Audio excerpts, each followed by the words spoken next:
Ne savez-vous pas que ceux qui courent dans le stade courent tous, mais qu'un seul remporte le prix? Courez de manière à le remporter. Tous ceux qui combattent s'imposent toute espèce d'abstinence et ils le font pour obtenir une couronne corruptible. Mais nous, faisons-le pour une couronne incorruptible. 1 Corinthiens 9, 24, 25. Dès qu'une personne est sauvée, Dieu la place dans une course qui mène tout droit au royaume. La course est préparée en conséquence. Les coureurs doivent rejeter tout fardeau et le péché qui nous enveloppe si aisément. En courant, deux choses sont très importantes. La première consiste à rejeter tout fardeau et l'autre, mettre de côté, repousser le péché. Voyons tout d'abord ce que signifie mettre le péché de côté. Le péché est un obstacle à la progression.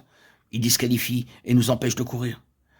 Le péché est la violation des règles. Il n'est pas permis de courir à celui qui enfreint les règles. Il est mis sur le côté. Le croyant doit rejeter et abandonner les péchés qu'il connaît. Que ce soit la jalousie, l'orgueil, l'impureté du cœur, les mensonges, le caractère emporté, les désirs excessifs. Tout cela le rend incapable de courir. Celui qui a perdu le privilège de courir cette course perd la possibilité d'entrer dans le royaume et de régner avec Christ. Le chrétien doit demeurer sur la base de Romains 6:6 et 6:11 et se reconnaître lui-même comme mort au péché.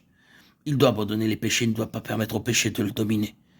Il doit aussi offrir ses membres à Dieu comme des instruments de justice.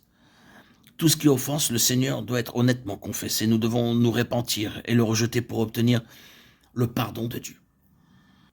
Personne ne peut courir la course qui est devant lui avec une mauvaise conscience. Nous ne devons laisser aucun péché qui ne soit confessé au risque d'avoir une mauvaise conscience. Si nous avons péché envers qui que ce soit, nous devons le reconnaître et le confesser avec une foi sincère. Si nous avons dérobé quelque chose à quelqu'un, nous devons le restituer. Il ne doit y avoir aucune faute à l'égard de quiconque qui ne soit réglée. N'ayez pas peur d'essuyer une perte ni de perdre la face. S'il en était autrement, vous ne pourrez pas courir la course. Nous devons particulièrement faire attention à l'égard de certains péchés qui, de prime abord, ne paraissent pas être aussi affreux que nous pourrions le penser. Ce sont les péchés pour lesquels nous sommes si facilement tentés.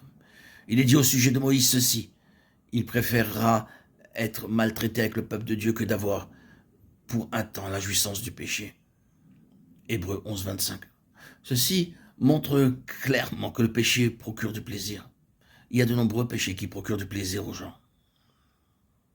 La nature humaine se complaît dans le péché parce que le péché produit ses délices. Mais celui qui a vraiment la foi souffrira plutôt la persécution et les reproches que de jouir des délices du péché. Nous devons résister au péché, autrement nous jugeons nous-mêmes impropres pour le royaume.